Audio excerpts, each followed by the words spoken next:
Izinkan saya untuk memperkenalkan diri. Perkenalkan, nama saya Violet Widianti, perwakilan lomba presentasi mata pelajaran dari kelas 11 10. Di kesempatan ini, saya akan membahas mengenai salah satu mata pelajaran yang kita pelajari di sekolah, yakni mata pelajaran seni rupa. Adapun beberapa materi yang akan saya bahas, di antaranya yang pertama adalah pengertian dari seni rupa, yang kedua jenis-jenis seni rupa berdasarkan bentuknya, yang ketiga dan yang terakhir adalah unsur-unsur yang membangun suatu karya seni rupa. Sebelum kita memulai kegiatan pembelajaran di hari ini, alangkah baiknya kita berdoa, mengikhtiarkan dan pekerjaan masing-masing agar selalu diberikan pelajaran. Berdoa semoga.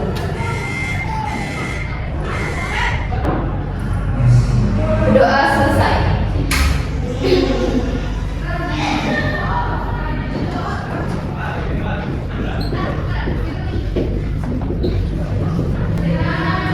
Di sini ada yang tahu nggak pengertian dari seni rupa itu apa sih? Coba angkat tangan. Saya dulu, ya silakan. Menurut saya, seni rupa adalah suatu karya atau hasil ciptaan dari seseorang sehingga dapat memiliki nilai yaitu estetika mungkin dan fungsional yang dapat digunakan sehari-hari. Nah, nilai dari keindahan atau estetika tersebut itu dapat dinikmati oleh seseorang. Ya, yang dikatakan rasional itu tidak. Ada lagi? Atau setelah kalian mendengar kata seni rupa, apa sih yang pertama kali kalian pikirkan tentang seni rupa itu? Ayo keluarkan pendapat kalian satu kata saja. Karya lukisan ibu. Iya betul. Ada lagi? Apa? Coba. Kalau sudah tidak ada, akan saya jelaskan. Boleh sambil dicatat ya. Jadi, seni rupa itu adalah salah satu cabang dari seni yang membentuk suatu karya dengan media yang dapat ditangkap dengan mata dan dapat dirasakan dengan perasaan. Maksudnya adalah bahwa karya seni rupa itu mempunyai dua ciri-ciri. Yang pertama itu dapat dilihat, yang kedua itu dapat diraba. Sampai sini paham ya pengertian dari seni rupa itu apa? Oke. Jadi seni rupa itu merupakan salah satu bagian dari kehidupan manusia dari zaman ke zaman, dari masa prasejarah sampai masa saat ini. Dari masa prasejarah ada yang tahu nggak contoh bendanya itu seperti apa? Karya seni rupa pada zaman itu. Ada yang tahu? Ya silakan. Lukisan di goa. Ya betul. Jadi pada zaman dahulu, pada masa prasejarah, manusia pada zaman itu membuat suatu karya berupa lukisan atau ukiran di dalam goa yang tujuannya itu untuk dalam bentuk dan tujuannya itu sebagai bentuk doa atau persembahan pada Tuhan yang mereka percaya pada zaman itu. Jadi seni rupa itu sudah ada sejak zaman dahulu kala atau masa prasejarah sampai saat ini. Jadi seni rupa itu sudah sangat melekat sekali pada setiap sendi kehidupan dan jiwa manusia. Contohnya ya, saat kalian bangun dari tidur sampai kalian melakukan aktivitas sehari-hari, itu kalian akan selalu menemukan contoh karya seni rupa. Ada yang tahu contoh karya seni rupa yang dapat kalian temukan dalam kehidupan sehari-hari seperti apa? Ya, patung juga termasuk. Ya, ada lagi? Ya, pastinya. Ya, itu juga bisa. Jadi apapun itu barang yang bisa dilihat, diraba, ataupun barang yang dapat mengubah perasaan kalian setelah kalian melihat itu, karena memiliki nilai estetika ataupun nilai fungsi seperti tadi, kotak pensil itu merupakan salah satu contoh karya seni rupa. Seperti ornamen-ornamen yang ada di pakaian yang kita kenakan, ataupun ukiran yang ada di cangkir yang kita buat untuk minum, ataupun tampilan yang ada di handphone yang kalian gunakan dalam kehidupan sehari-hari, atau bisa lukisan yang ada di dinding. Semua yang dapat dilihat dan diraba itu merupakan salah satu bentuk karya seni rupa yang dapat kalian temukan dalam kehidupan sehari-hari. Seperti itu. Ada tambahan contohnya seperti apa lagi?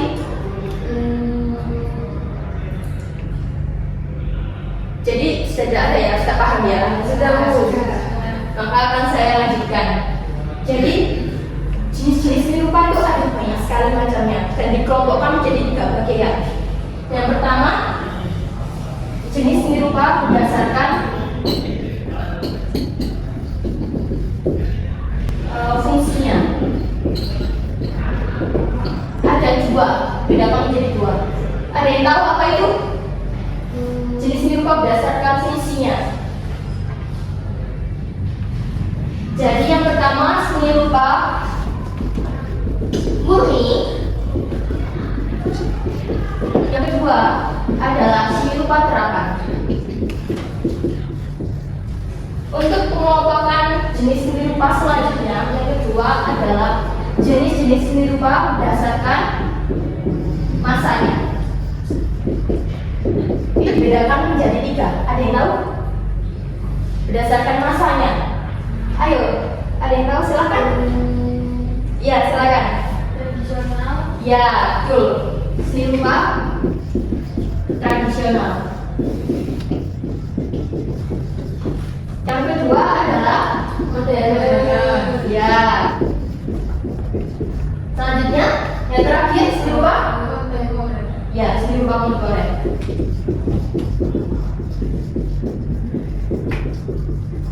Jenis-jenis seni rupa selanjutnya yang ketiga yang akan saya bahas pada kali ini adalah seni rupa berdasarkan bentuknya.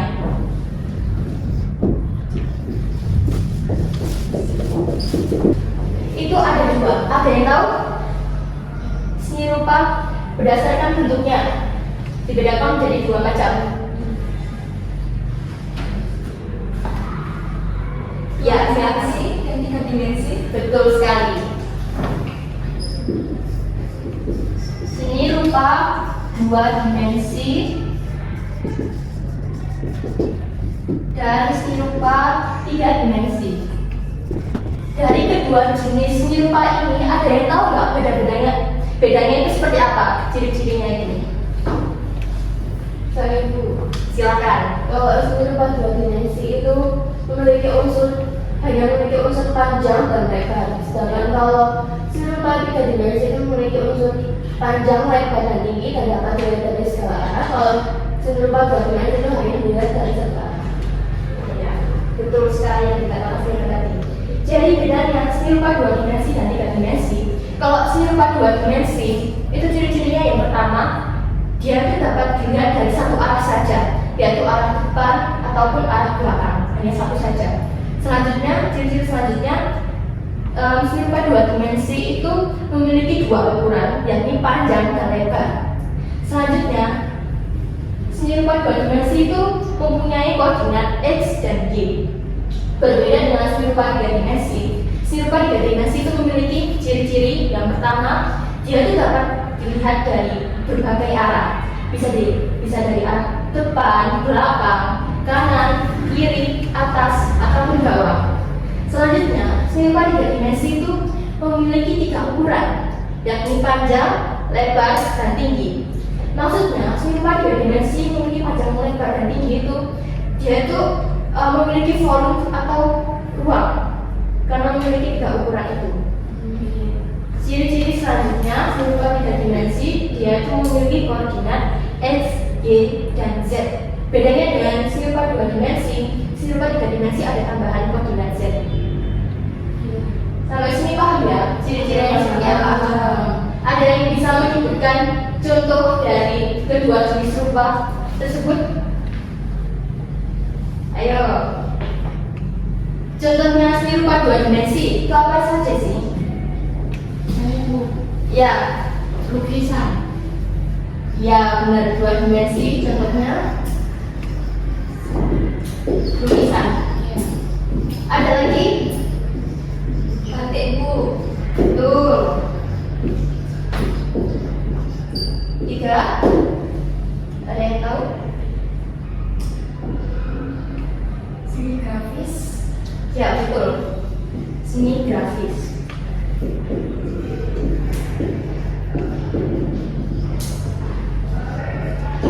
Ada lagi?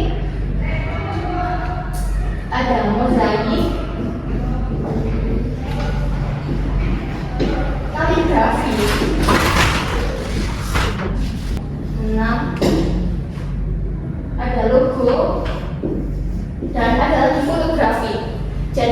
foto yang kalian ambil itu bisa berupa dua dimensi.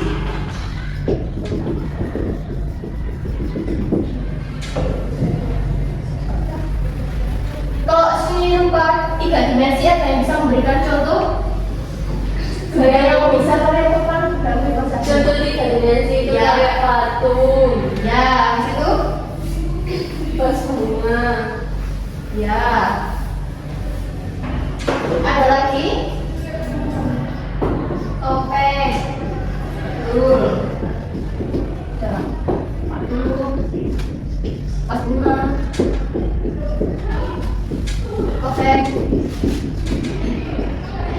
Ada lagi? Ya, furnitur. Furnitur itu ada banyak ya.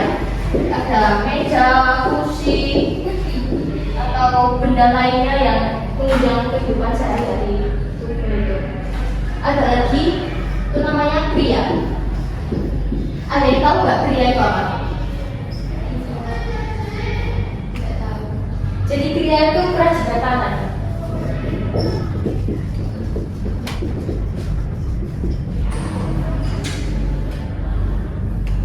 Sampai sini paham ya apa bedanya dan ciri-ciri dari kedua jenis seni rupa berdasarkan bentuknya. Jadi, suatu karya seni rupa itu dibangun dan disusun dari beberapa unsur yang merupakan suatu bagian yang tak bisa lepas dan terpisahkan dari suatu karya seni. Ada yang tahu berapa unsur dari seni rupa itu? Ya, ada 8. Yang pertama adalah titik.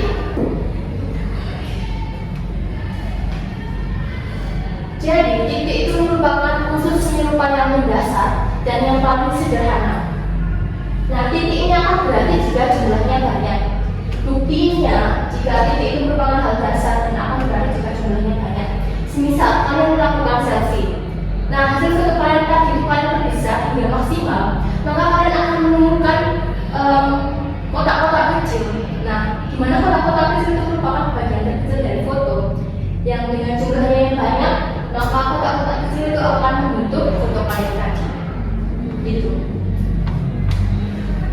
Contohnya di sini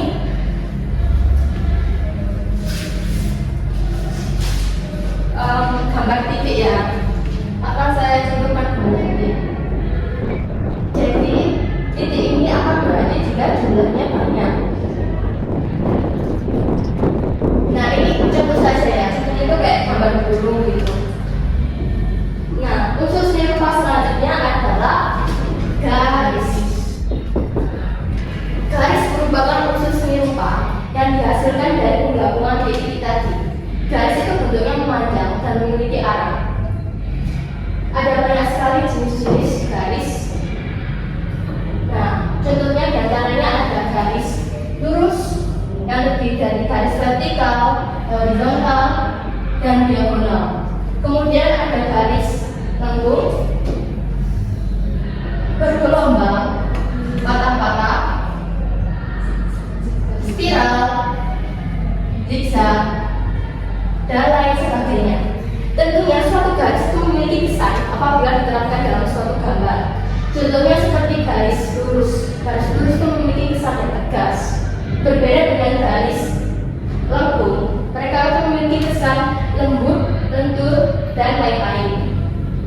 Nah, garis sendiri itu dibedakan menjadi dua, yakni berdasarkan wujudnya, yaitu garis nyata dan garis semu. Bedanya apa sih garis nyata dan garis semu itu? Garis nyata itu garis yang dihasilkan dari suatu coretan atau goresan pena. Nah, kalau garis semu itu dihasilkan dari suatu kesan pada bidang, warna, ataupun ruang.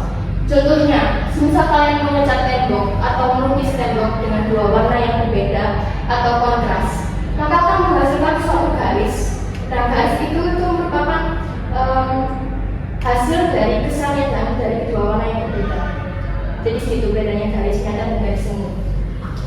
Selanjutnya adalah bidang.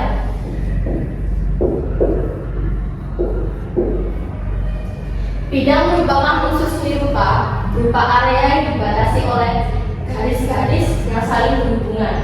Bidang sendiri itu bisa berupa geometris seperti segitiga, persegi, persegi panjang, dan lain sebagainya. Tidak hanya dalam bentuk geometris, bidangan juga bisa dalam bentuk non-geometris atau bentuk alami, seperti bentuk daun, bentuk awan, dan bentuk bunga.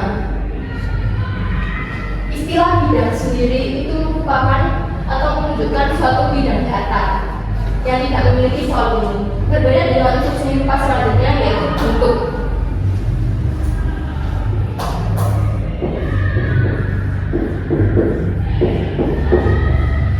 Bentuk merupakan unsur seni rupa yang dihasilkan dari penggabungan bidang. Contohnya seperti gambar kubus ya. Gambar kubus itu merupakan suatu bentuk yang dihasilkan dari kumpulan beberapa bidang data, yaitu bidang persegi. Nah, bidang persegi tadi itu disatukan menjadi satu bagian, yakni bentuk kubus itu sendiri. Selanjutnya adalah ruang.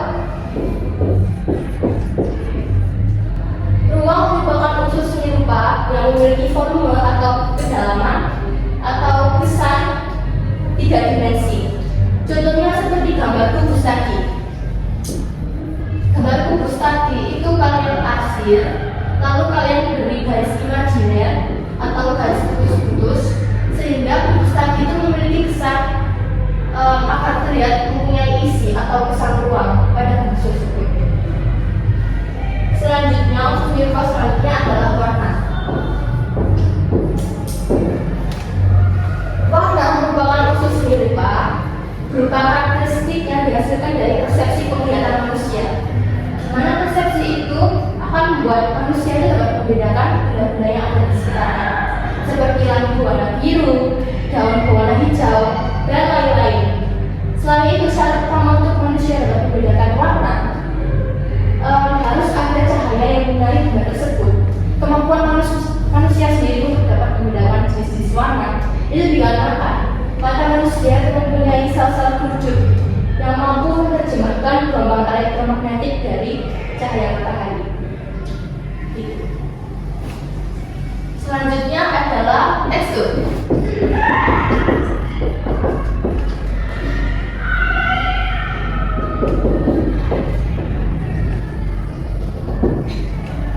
Nah, tekstur itu merupakan unsur seni rupa yang menunjukkan suatu kesan atau jenis permukaan dari suatu benda. Nah, tekstur sendiri dibedakan menjadi dua, yaitu tekstur nyata dan tekstur seni. Apa sih bedanya tekstur nyata dan tekstur seni itu? Nah, kalau tekstur nyata itu merupakan tekstur yang sebenarnya.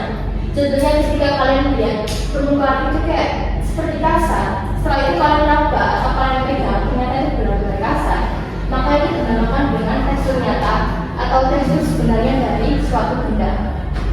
Nah, bedanya dengan tekstur semu. Tekstur semu itu merupakan tekstur yang apabila kalian lihat itu seperti kasar, dan ternyata ketika kalian raba, ternyata itu halus. Nah, itu disebut dengan tekstur semu. Unsur seni rupa yang terakhir ya, itu gelap terang.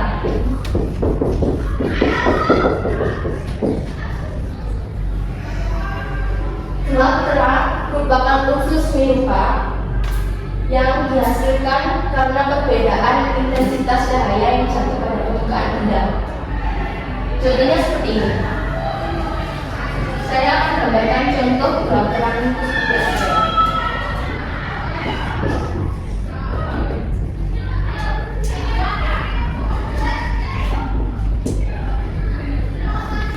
Nah, jadi perbedaan intensitas cahaya itu akan mempengaruhi nada warna yang berbeda. Maksudnya, jadi bagian benda yang terkena cahaya itu akan terlihat terang dibandingkan dengan bagian benda yang kurang terkena cahaya atau yang tidak terkena cahaya. Maka bagian benda itu akan terlihat lebih gelap. Seperti itu. Bisa dipahami ya dari 8 unsur tersebut? Bisa. Atau ada yang ditanyakan? Tidak. Oke, kalau sudah tidak ada yang ditanyakan, maka akan saya akhiri. Tidak ada ya?